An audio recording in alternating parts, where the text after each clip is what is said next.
Listen to me. If there was a wise man who would ever think of this, they would say in order to be superior to the man, you've got to be the man. For I am the man himself.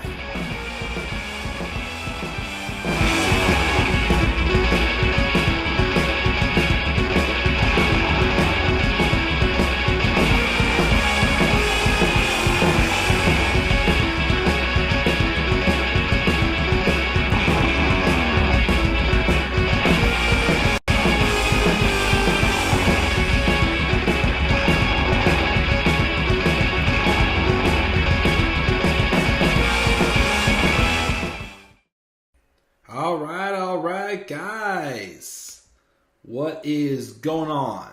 How y'all doing tonight? This is the Club of the Man 1993, for I am superior to be the man, because I am the man. And we are here live.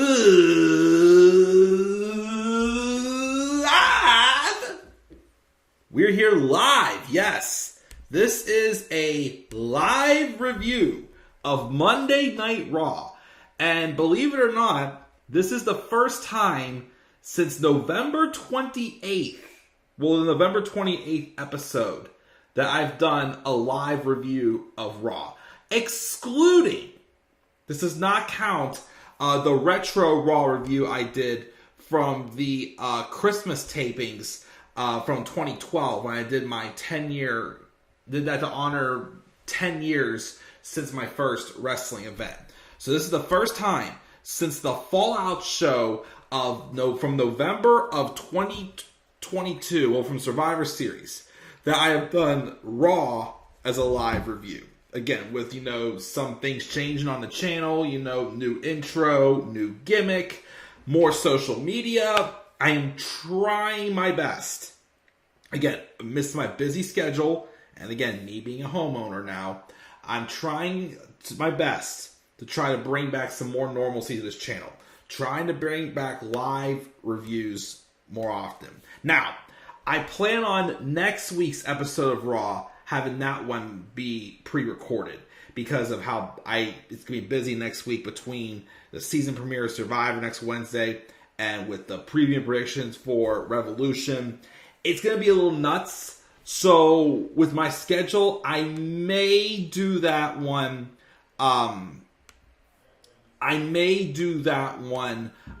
Pre-recorded and not live. But again, I'm going to try my best to start doing things live again, especially with the new stuff I had to the channel. Because doing some of the new stuff I've been doing lately, I'm getting that creative bug back again, guys. I may be doing a little more than I thought I would do, if, of course, I've got the time. But we're going to roll in live, and we are going to talk about it. But, of course, now since I've got a little more involved in social media and everything for the channel and other things going on, I think it's time that I do start, advertising some things sooner. So, guys, besides, in the live chat, make sure to leave your guys' comments. Make sure to slap the like button. Make sure, of course, to hit the subscribe button for the channel. Make sure to follow me, not just on Twitter, at the Club of the Man 93. But if you want to shout for Meatball Sub, because I still love that TikTok I made. I'm sure it will be showing up here on YouTube shortly here. If you want to shout for Meatball Sub, follow me on TikTok at the Club of the Man 1993. And now you may also follow me on Instagram at the Club of the Man 1993. I've been pretty active so far the couple days that I have been doing Instagram. And, the results aren't quite what I wanted. But make sure, of course, hit me with the follow there. I try to post my daily on there as well. And, of course, just, some, throwback posts, some newsworthy posts and whatnot. Like I said, it's getting the creative bug in me going. I even uploaded a couple of TikToks to YouTube, like the one with the fill-up cup that I got at work as a freebie. I did put my Bryan Danielson TikTok also on YouTube, and those shorts do get a lot of views. So I definitely, again, am trying some things out here for sure. So just, definitely, check me out on all platforms if possible as well. But of course, let's check the live chat. See who we got here tonight. Looks like we've got Tyler and Wrestling News 365. Thank you very much, guys, for joining me. Tyler said, this is a hit and miss show in my live review I did. Honestly, Tyler, I do agree. This show was weird. There was stuff I liked, but stuff that was like I was mixed about it. It was strange. It set some stuff up, but it also, some stuff was odd and something has me worried. On Instagram, I'm trying after every, weekly episode of Raw, AEW, or SmackDown shows that I review. For the weekly shows, not for pay-per-views. Haven't thought of doing it yet for pay-per-views, but maybe I will. I do post 5 photos of 5 topics coming out, basically just kind of as a holdover going into the review. But yes, I do agree. It was an odd hit or miss show. Playing SmackDown versus Raw 2008 season mode as Batista, nice. How are you doing? I'm doing good, Wrestling News 365. How are you doing? Do you think Austin Theory is going to lose the United States title at WrestleMania 39 to John Cena? No. I don't think he should lose that title to John Cena. I think he should win when he faces John Cena, but I don't think he should lose the title. But I'm glad it looks like they're going to be having the U.S. title in there. Sami Zayn should be Universal Champion. A lot of people are feeling that way for sure, yes. I basically braced myself that it wasn't going to happen. But of course, we do have a story for him going into WrestleMania. But again, we're going to see how it plays out. I'm interested to see how they get to the moment with Sami and Kevin. 1 month to W2K23 I'll be getting. Nice. I love how much of a savage Paul Heyman is. Oh yeah, Paul Heyman sells a freaking stunner. Better than Vince, of course, too. And he shows up with that freaking neck brace on. I thought that was hilarious. Why are we doing Hillbilly Brock versus fucking Omos at WrestleMania? We will talk about that when we get to that. That is the thing that's concerning me. And also Fire Horseface. And he's sick of Bianca Belair as Raw Women's Champion. Probably won't be too long because I'm pretty sure Asuka will be dethroning her at Mania. I heard that they canceled. Trish Stratus has plans to return. What they to do is this WrestleMania versus Lita and Becky and Damage Control and Shayna Baszler and Ronda Rousey, which we will talk about that because I did before I went live read a rumor about something. We'll talk about that, of course. What the hell are we doing? Omos and Lesnar one-on-one and Bray and Bobby Lashley potentially. Again, we will talk about that. AJ should be WWE champion. He should get another run before he retires. I do agree. And I still don't, well again, he's out hurt now, but I still don't get throughout this whole reign of Roman Reigns, no pun intended, why we haven't done Roman Reigns versus AJ Styles. I don't get it. We should have done it last summer if Roman wasn't going to start, cutting back on his schedule, but we should have done it last summer, I thought. Cody should beat Roman at WrestleMania, as I think he should. I feel, though, we'll talk about it when we get to it, though.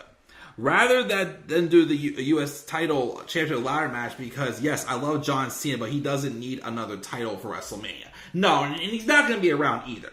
So the best thing we're going to do is come in and put over Austin Theory. But I've been really... I felt it a little bit when they teased it for SummerSlam last summer. But ever since Austin Theory's gone back to his A-Town Down gimmick, and he's definitely caught my attention, I've wanted it more. And again, with the U.S. title involved, that makes it even more prestige. That's going to be a nice WrestleMania moment for Austin Theory, for sure. But without further ado, thank you both Tyler and Wrestling News 365 for your thoughts in the comments section. Again, just to heavily promote it since it's out there. Again, make sure to follow me on Twitter. Make sure to follow at the Club of the Man 93. Follow me on TikTok and Instagram at the Club of the Man 1993. Again, I wanted all the social media platforms to be the same, but Twitter sucks and they wouldn't let me use all those characters. It's a pain in the butt.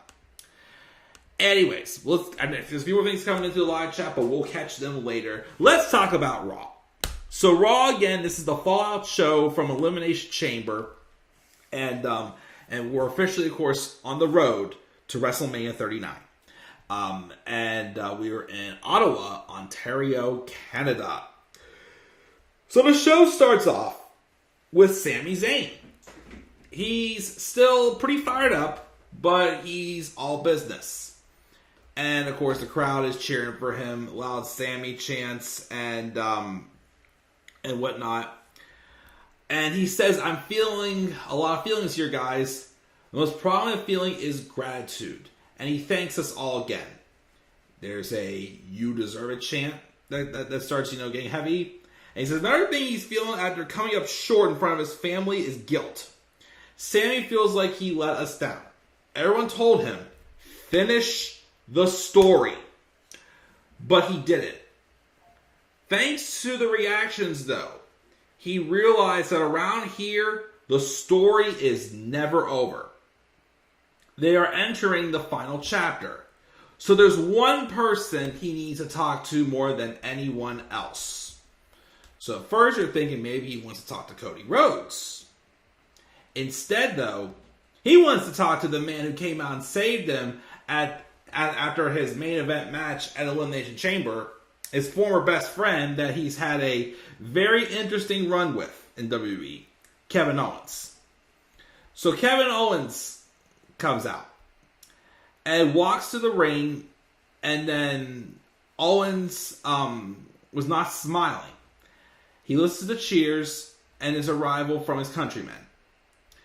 Sami says there's so much he wants to say, but now that he's standing here, he doesn't know what to say. He wants to thank him first for saving him on Saturday, and things though obviously have gotten messy between the both of them. They've said things and done things they can't take back. But for the past several months, KO's been saying the only thing that matters to him is bringing down the bloodline. Sami refuses to rest until he brings down the bloodline. But neither of them can do it alone. So he believes the only way they can is if they do it together. KO says, listen here, I didn't do what I did on Saturday for you. I did it for him. He did it for himself and his family, who watched him get destroyed at Rumble. And he did it for Sami's family so they wouldn't have to see Sami get destroyed the same way. He's here to keep fighting, but on his own. When he told Sami months ago after War Games he was done with him, he meant, I'm done. But hey, if you need help taking down the bloodline, just ask your buddy, Jey Uso. And he drops the mic and walks away, leaving Sami speechless. Oh gosh. So, okay.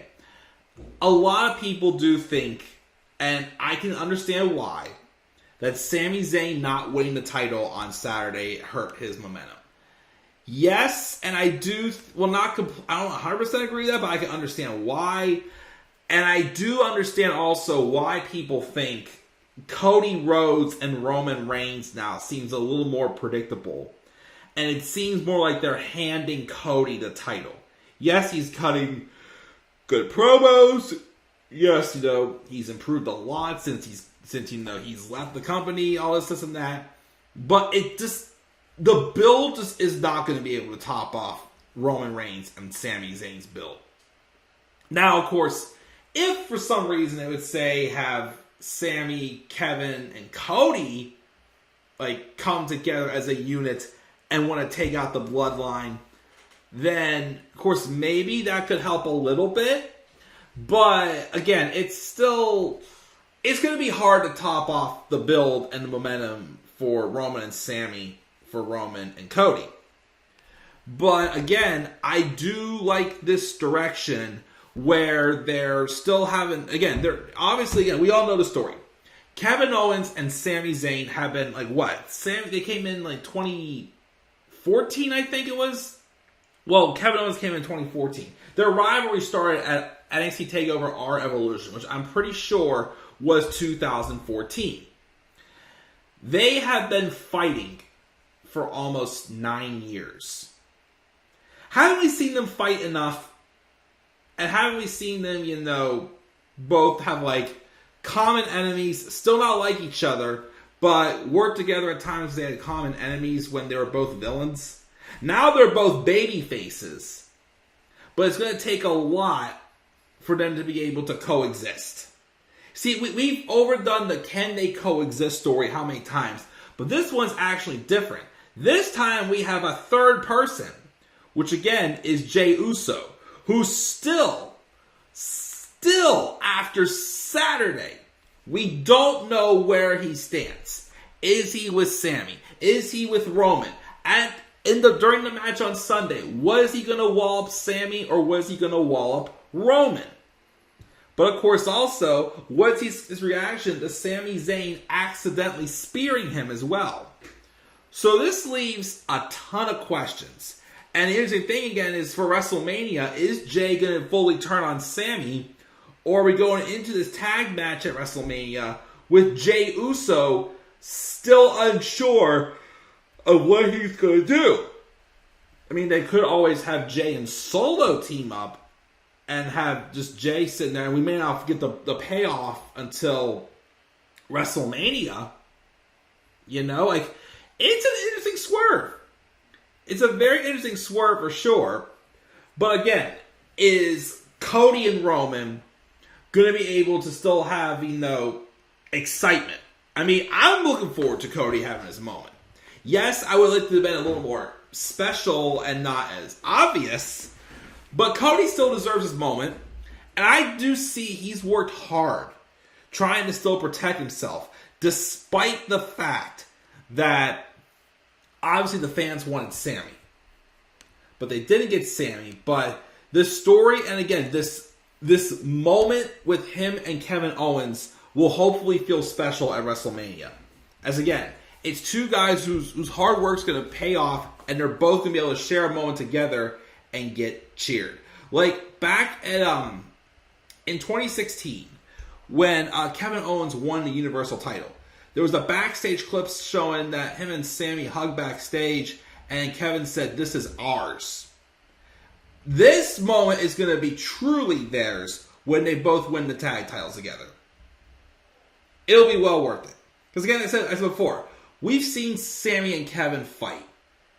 Enough fighting. Let's see them be a team and us like it. So, of course, we have that. And then while Sami's, leaving, taking one last look at the crowd, Baron Corbin attacks him, probably because he wanted to get revenge on Sami for interrupting him last week. And then Sami and Baron have a match. Sami Zayn wins. That's that. Again, I just don't get why they're not doing bum-ass Corbin yet.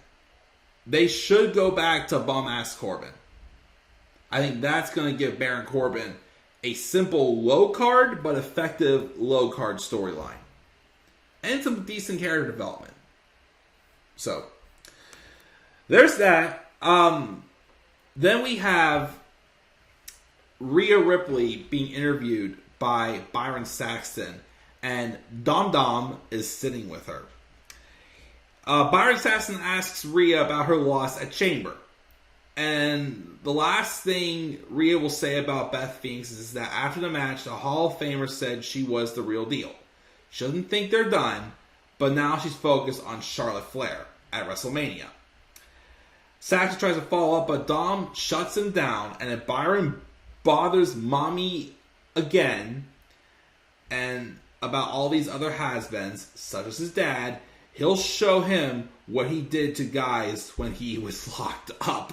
Again, I just can't help but cracking up with Dominic, and it's like, when I was locked up, it's like, you weren't there for too long, but it's just still so entertaining to me.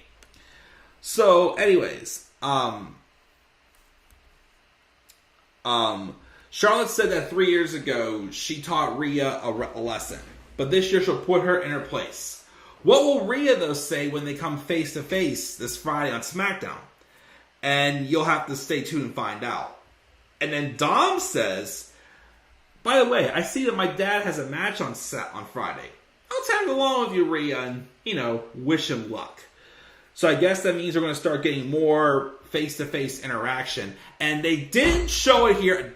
Damn it, as soon as I'm done going live, I am going on YouTube, finding that clip of Dom and Rhea crashing Ray's and Angie Mysterio's Valentine's dinner. Because, again, I want to see it. And I thought they would show it on SmackDown or Raw, but they never showed it. So I got to go check it out. But, yes, that was good. I am interested to see still what they do with Charlotte and Rhea. I'm not as excited as I am about a couple other things, but Ray and Dom, I'm still really intrigued by that match. I really wonder how that will go down at WrestleMania. So we got that. Then we have a highlight of Logan Paul costing Seth Rollins the U.S. title at Chamber. And then we were then, of course, told then that in a press conference that Edge answered Austin Theory's United States Championship Open Challenge. Kathy Kelly interviews Austin Theory, and he says he's banged up, but he's going to put down Edge tonight, just like he put down everyone last weekend. What he doesn't get is why the headline is that John Cena will be back in 2 weeks. He should be the focus, and he will be, after he continues his forever reign, by beating Edge and going on to WrestleMania. How's that for a headline? And that is true. John Cena is returning. It will be on the March 6th episode of Raw. They've been teasing him, saying the champ is here. He even mentioned him tonight. It seems pretty clear that we're going to be getting John Cena and Austin Theory WrestleMania for U.S. title, which sounds awesome to me. Let's go. Alright, then we have a match with Dolph Ziggler and Mustafa Ali. This has been building for weeks because Ali is saying how Dolph gets all these opportunities and he doesn't. And Dolph's like, kid, just shut up and win. And it was a brief 2-minute match. Ali won, and he's acting like he just won the World Series with a roll-up. So where that's going, I don't know, but not really that intriguing to me. Anyways, then backstage, Miz is trying to get. Oh shoot! I forgot. I should have put this as one of my 5 Fallout questions. But I guess it is Miz and Maurice's anniversary, so they were all over each other backstage as Kathy Kelly tried to interview them. Maurice gives Miz an anniversary present, and the gift is apparently amazing, but better than his game-winning shot in the NBA Celebrity All-Star Game. But we'll have to wait until next Monday on Miz TV to find out what it is. Wrong answers only, what is it? I posted that on Twitter. Maybe I'll post it again on Instagram later or something, see if anybody wants to say it. But, where is it? Because I know Robbie One Kenobi commented on it, but, let me see here. Where is it? Oh, yeah, wrong answers only. I just said it's a golden ticket to Willy Wonka's Chocolate Factory.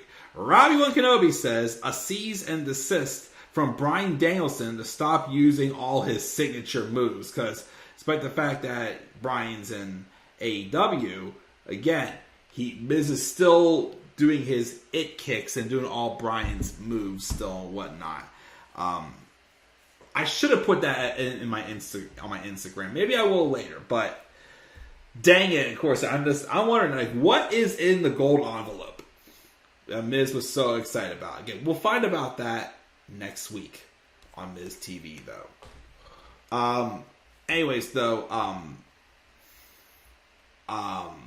Miz has a match though against Seth Rollins, and Kathy Kelly asked her a few questions, which then allows the Miz to put over his former protege Logan Paul as they tagged against the Mysterios last WrestleMania. So then we have this segment with Cody Rhodes, who comes out. At first, he didn't get much of a exciting pop. People just, of course, react to his whoa. But other than that, people were still cheering for him. But when he came out, the crowd was really like, yeah, Cody's here. It's like, okay, Cody, you're here. Whoa! Like doing the same with them. It's like they like Cody, but they didn't love Cody also at the same time. So Cody's getting ready to talk. He was getting some Cody chants before he tried to start his catchphrase of, so what do you want to talk about? Instead it was just so, and then Paul Heyman does his usual intro. Again, wearing that neck brace to sell the stunner he took from Kevin Owens after he threw those pitiful, little kid, throwing the fit punches into Kevin Owens' back on Saturday, which was hilarious. Anyways, though, Cody asks him to come out to the arena, but Paul's like, I can't because I'm subjected to the Canadian healthcare system after taking a stunner. But I got a message for you, Cody. And the weight of his story's end is upon him. You can't beat Roman Reigns. Ottawa, of course, doesn't like it, so Paul plays out the hypothetical of Cody ending Roman's reign. If he does that, though, here's the thing. Let's just say you would win and beat Roman Reigns. Can you handle it? Because you won't have Paul Heyman's counsel to navigate the world. He'll have to do 200 days on the road, plus 50 doing charity work, then another 30 overseas promoting WWE, add on more to promote premium live events, and his promotion of house show title defenses in Peoria, or whatever it's called. Cody will be home, if he's lucky, 60 days a year. But when you're home, though, you'll be on Zoom calls for the company. Is that the life you want? Do you want to be like Dustin Rhodes? And about Dusty, even when he'll be home, he won't be home. Heyman, though, won't cause anything like Roman will keep Randy. But if anything happens, Heyman won't say anything because, if Roman doesn't have the title, he's a married man. So he won't be able to keep Randy company. But Paul Heyman himself, he's not a married man, so he can keep an eye out on Brandy, which of course gets Cody getting all heated up. But either way, though, Cody is facing his own personal nightmare, either humiliation at WrestleMania, or he'll be into a position that Paul Heyman thinks Cody Rhodes just can't handle, which gets Cody all fired up. And then he tries to compose himself, and he's like, okay, I will acknowledge Roman as the best, but don't send this man again. He may be the greatest Universal Champion of all time, but he has to finish the story and beat him at WrestleMania. So basically, another similar, Cody, it's okay, buddy. I care about you. But, stabbing in the heart, bro. I mean, it was good. I mean, again, we've seen them have, these it's very similar promos most week. They're good. I kind of just want something a little bit different. Like I said, the bar has been set, a little bit higher for this build, for this main event of WrestleMania. Night 2, of course. Because, again, how are you going to outdo Sami Zayn and Roman Reigns? So, again, it's good, but it's not outdoing what it just did.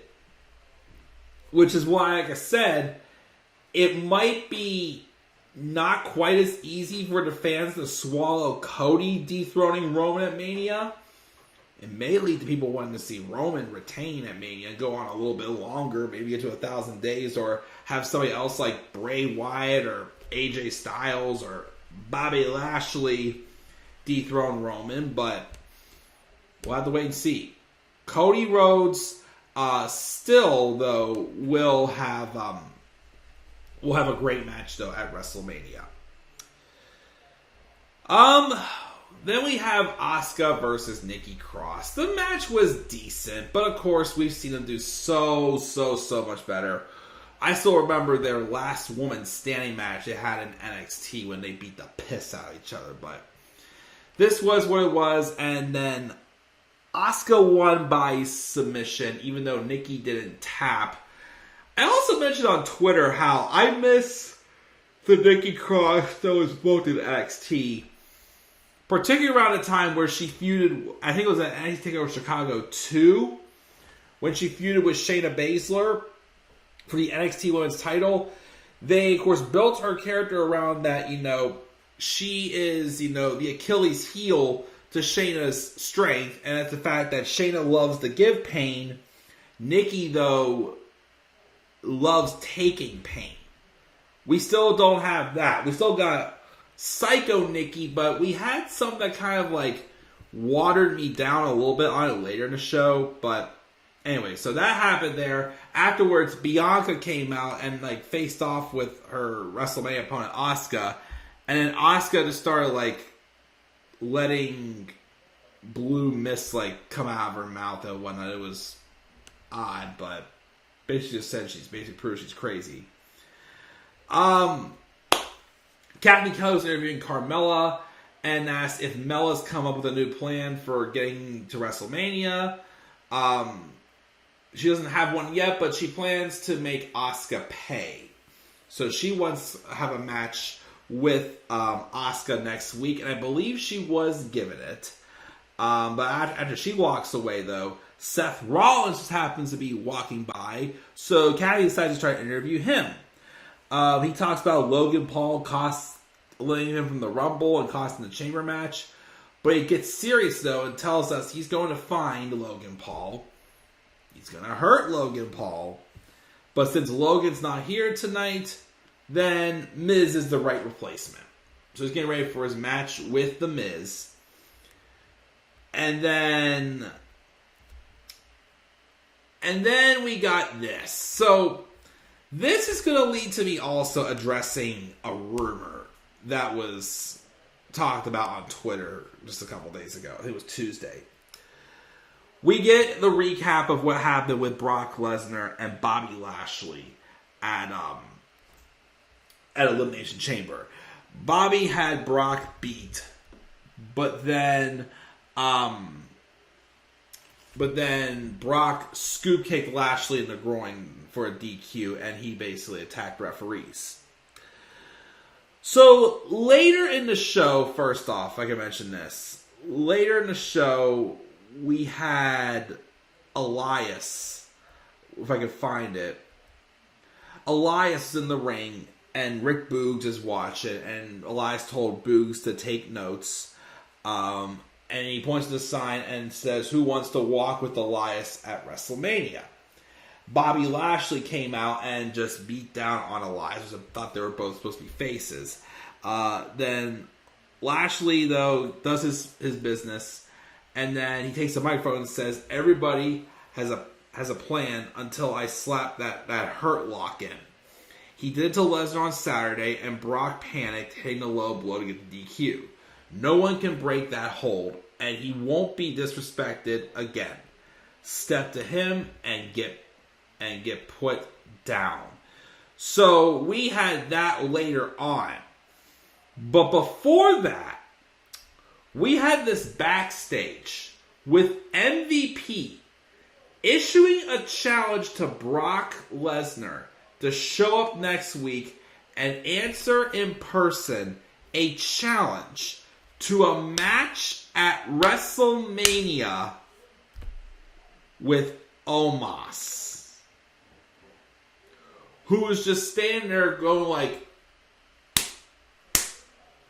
into the camera tough guy, tough guy, tough guy. And I'm like, oh dear Lord. So originally when they did this, I was hoping this would be a ruse. And I'm still praying to God this may be a ruse. But based on how they booked Lashley on this show too, and the rumor we got afterwards, I'm kind of scared. Because I think it was Tuesday or yesterday, 1 to 2. It was Wednesday, because it was yesterday, because that's when I posted a lot on Instagram. Sean Ross Sapp reported that he spoke with a WWE talent. Didn't say who, but they're saying they have reasons to believe that Vince is backing creative, which started up a big fiasco on social media. And then, of course, everybody went haywire, and then they had to come out and basically say that, it's WWE officials who will confirm that if that ever be the case. And yes, Vince McMahon, as we already knew, does give Triple H his input, but Triple H has the last call. The only thing that is making me worry that might be true is this tease of a match between Brock Lesnar and Omos. Oh my gosh. First off, who the hell wants to see this match? And second off, are we really going to end Brock Lesnar and Bobby Lashley having them be known for having a stepping stone match, a somewhat solid but there's more to come match, which was Crown Jewel, and then showing that Bobby Lashley had Brock Lesnar beat, but Brock Lesnar escaped out of it, causing a DQ? That's how you're going to end this feud? Because we got that. We've got Bray Wyatt wanting to face whoever won that match. Technically, Bobby Lashley won the match by DQ, but why are we just ending it like that? A feud that people wanted to see for ages, and that big, uncontained fight that people want to see is perfect for WrestleMania.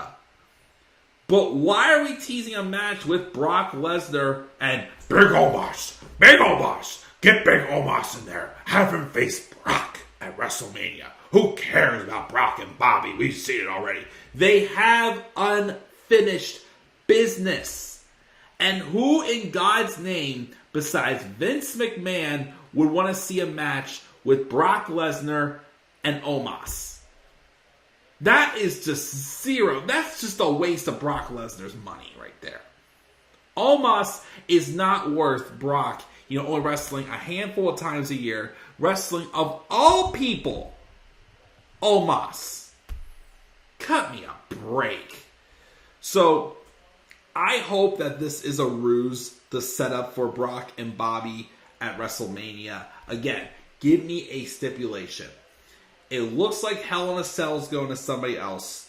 Fight Pit maybe I'll take, but I'd say go as far as give me Extreme Rules. Brock Lesnar, Bobby Lashley, Extreme Rules, that would be something. So, I pray that match does not happen. Brock Lesnar and Bobby Lashley, Brock Lesnar and Omos, I pray to God does not happen at WrestleMania. Because I got zero interest in that match. Zero interest. So we got that. Then we have Seth Rollins versus The Miz. In a solid match. Of course, Miz was taunting The Miz. Miz was taunting Seth Rollins, saying something about Logan Paul during the match. Seth Rollins won. Match was solid. Again, I always think back to that match they had at the horrible pay-per-view Backlash 2018. The best match in the card was Seth Rollins versus The Miz. And that was a very good psychological match there. But Seth Rollins beats The Miz, though, by referee stoppage as he knocked out The Miz. I guess going back to whenever Seth Rollins went too far at Hell in a Cell in 2019, which that was horrible. I guess I call Seth Rollins now the king of match stoppage. Because it's not a DQ, it's a match stoppage. All that bullshit and whatnot. But yeah, Seth knocks out The Miz and wins. Carmella's walking backstage, and again, Adam Pearce did grant her request. But as Carmella leaves, Pierce gets a phone call, and it's Chelsea Green, who apparently got sent to Michigan, and then instead of Canada, and he says they'll be there next month, so he'll get someone next week, so he'll someone to get there for next Monday. Of course, Chelsea's not happy, but then Adam's like, "Oh, I'm getting bad service, bye," and hangs up. We also then have him walking past Alpha Academy, posing in the mirror and wondering why the Maximum Male models didn't want Chad, but wanted just Otis or Otis. Then Bronson Reed mocks them for getting ready for a match that way, and then they tease the match with Bronson Reed and Otis, which would be good, but instead we got Bronson Reed and Chad Gable later on in the night, and Chad Gable, lost because Otis was talking with Maxine Dupree. I still can't believe there's actually a storyline that has me a little intrigued with the Maximum Male models. Like, I'm liking this idea of Otis being recruited to be a model again because it's showing his personality. And when Otis shows personality, he's awesome. I absolutely love when he shows his personality. And of course, he's known as Otis. So I'm excited to see where that goes. Then we have the first time in a long time, well, besides just an NXT recent, we had Bayley hosting Ding Dong Hello with her Damage Control mates, Io Sky and Dakota Kai. Bayley debated about not coming to Canada for this, especially after she didn't get into the chamber match. But since it's family day in Canada, she wanted to be here with her family. The fans don't appreciate the women's tag champs, but she does. And then Dakota Kai praises Bayley and says it wouldn't be without her, and they wouldn't be the greatest women's tag champs in history. That's not saying much at all. Or run through everyone without Bayley. She starts to list to the people they've beaten, and then Becky Lynch comes out. So Becky mocks about how long it's been since their last title defense. It's been quite a long time, because remember, there's a 30-day rule. Yeah, that's bullshit out the window. Bayley laughs and says, "Who would want to team with you?" And Becky plays up a covered up theme, and Lita comes out. Last time we saw Lita was a couple weeks ago when she saved Becky in the steel cage match. So they have some fun back and forth, and then they challenge for the women's tag titles. And then Bayley's like, "Well, wait, weren't you guys fighting like a year ago?" And Becky's like, No, I apologize, this and that, this isn't this, all this crazy stuff. So Bayley accepts on behalf of her faction mates, which Dakota and Io don't like. And then they exchange words before Becky and Lita just grab the tag titles. And next week we're going to be getting a match with Becky Lynch and Lita teaming up against Dakota Kai and Io Sky for the women's tag titles. So I'm wondering, because I keep hearing rumblings that they're going to be putting the tag titles on Ronda and Shayna. So what if they do like a triple threat at Mania? Becky and Lita versus Dakota and Io versus Ronda and Shayna. They could do that, and that could kind of like somewhat satisfy the idea of seeing Ronda and Becky collide, even though I still think that match should happen one-on-one. But like I said, this might be them slowing down on Ronda for a bit, because Ronda's really been weak since she came back. And of course, I know Tyler's probably saying fire horseface right now, but it is what it is. But then I also read a rumor that apparently they've been teasing Trish Stratus showing up. But I guess the idea they were thinking was at WrestleMania, doing Becky Lynch and Lita versus Bayley teaming up with Trish, who would turn heel and team with Bayley. Which would be interesting. I guess they pulled the plug on it because they didn't want Trish to be booed in Canada. Which, it could be different if they had Trish as a heel. Like, every time she comes back, she's always a babyface. So they could make her a heel, but it's still not a long-term thing. And I'm also pretty sure that Lita's not going to be around after WrestleMania either. So I'm not entirely sure how that works. But we'll see what happens, as that is interesting having Becky and Lita team up. But we'll see what happens. We have a backstage also with Kathy Kelly trying to get an update on Johnny Gargano from his wife, Candice LeRae. But Candice is distracted by Nikki Cross, who's not acting psycho. She's like sulking behind her. She's like depressed. And then Candice is like, why have you been following me?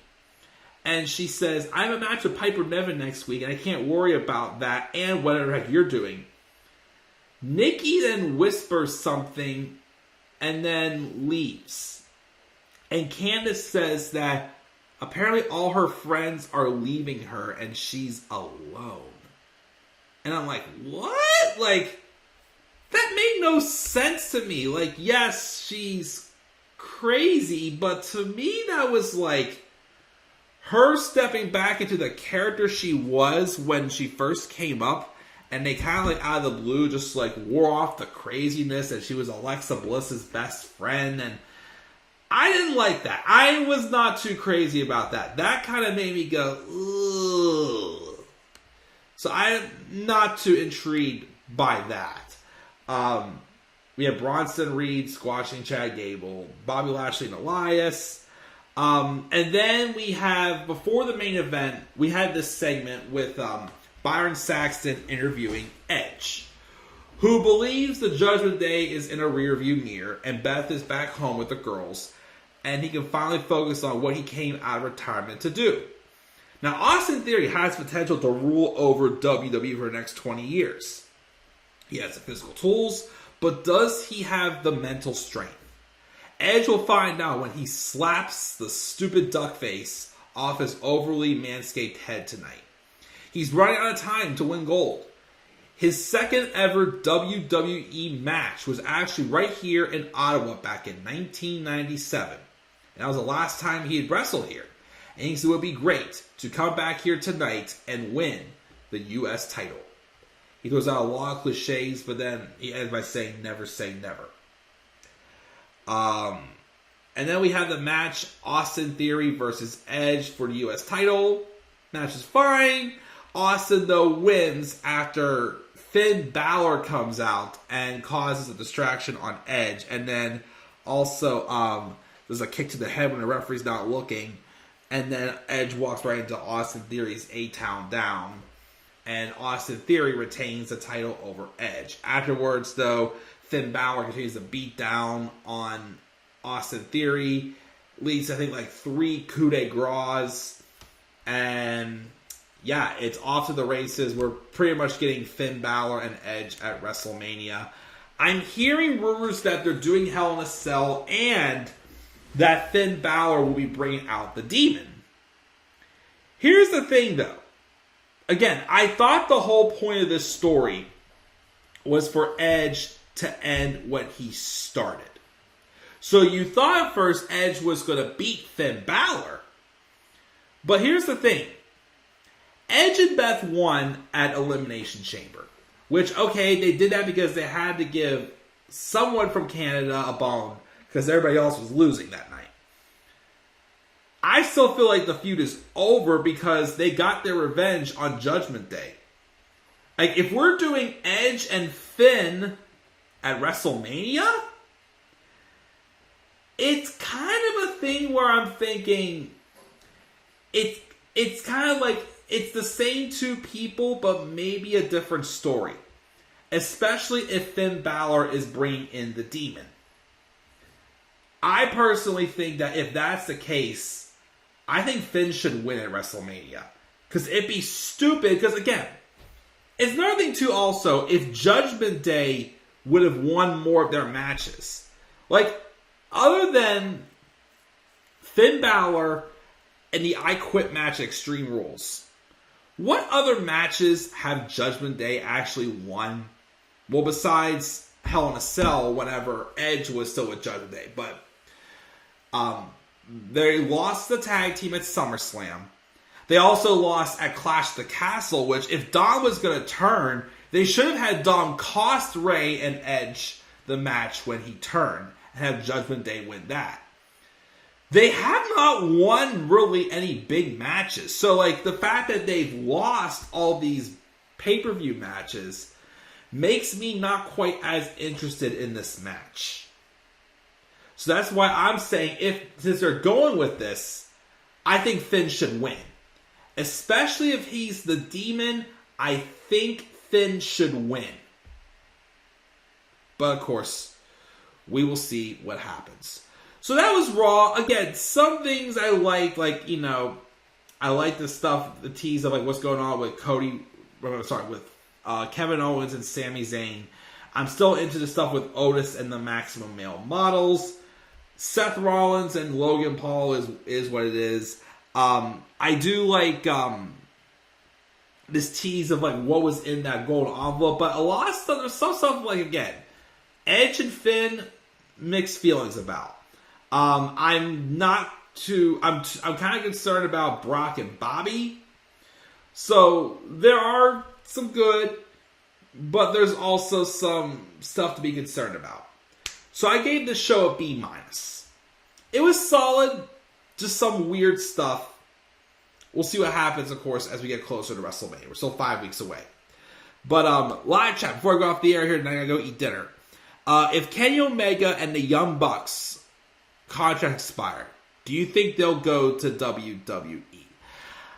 I don't see it still. I still don't see it. If it was right after the media scrum from whenever they had that stuff with Punk, maybe, but I feel like things have cooled off. And I feel like it just feels like that's where they belong. So I don't think they should go, but you never know. They'll probably offer them a lot of money and they'll probably come in for their money. Split the world tag titles. What do you think is going... I personally think that Rey and Dom's going to be matched tonight for me at WrestleMania 39. It could be. Very well could be. Do you think now Austin Theory is able to win the Undisputed Universal title? Maybe, again, like that win against Cena at WrestleMania, I think he definitely is in a better spot, for sure, with that. So, getting there, I will say. WWE needs to bring back GMs and brand pay-per-views for Raw and SmackDown. I agree. Just don't do 2 a month. It should be Charlotte versus Asuka and Rhea and Bianca Mania. Why hasn't Deonna Purrazzo returned to WWE yet? I wish she would, because we all know how much I love Deonna Purrazzo, but I don't know. Like I said, even Triple H didn't quite get her character either, so I'm not sure. But now that Chelsea Green's back, maybe Deonna will come with her when her contract expires. Who knows? You could do a triple threat match at Mania. Mustafa Ali versus Montez Ford versus Ricochet in a ladder match. That actually would be a good match. I'm not sure it would be on the line, but that would be a great match. Miz might be the guest host of WrestleMania 39. It's probably what it's in that golden envelope. I didn't think of that. Him being the host. He's probably not going to wrestle, but being in Hollywood, that'd be reasonable. I'd be okay with that. That's not a bad idea, Wrestling News 365. Chad Gable better have a match at WrestleMania 39. I wish, but not too sure.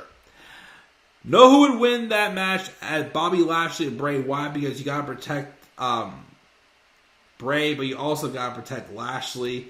Yeah, I don't know who would win either if they would do that. Apparently, though, if they would do that, it's a way for them to bring back the Hurt Business. They have the Hurt Business feud with the Wyatt Six. So we'll see how that goes if that happens. Oh no, not again with Vince. I agree. You know what the Maximum Male Models Triple H is actually making you intrigued. That's how you know it's Triple H that's riding the majority of the show. That for sure, yes. Get rid of those women's tag titles. I'd rather have Becky and Charlotte at WrestleMania. Again, though, I've seen that way too many times. That's my only thing. But that's going to do it, guys. I do have dinner. I think this is about ready for me. And in an hour, I got my two my Thursday night shows to watch. New episode of Law & Order SVU. And also a new episode of Organized Crime. So, most likely we will not get to the AEW Dynamite review tonight. I'll try to do both of them tomorrow. Because I want to be caught up, before the end of the weekend.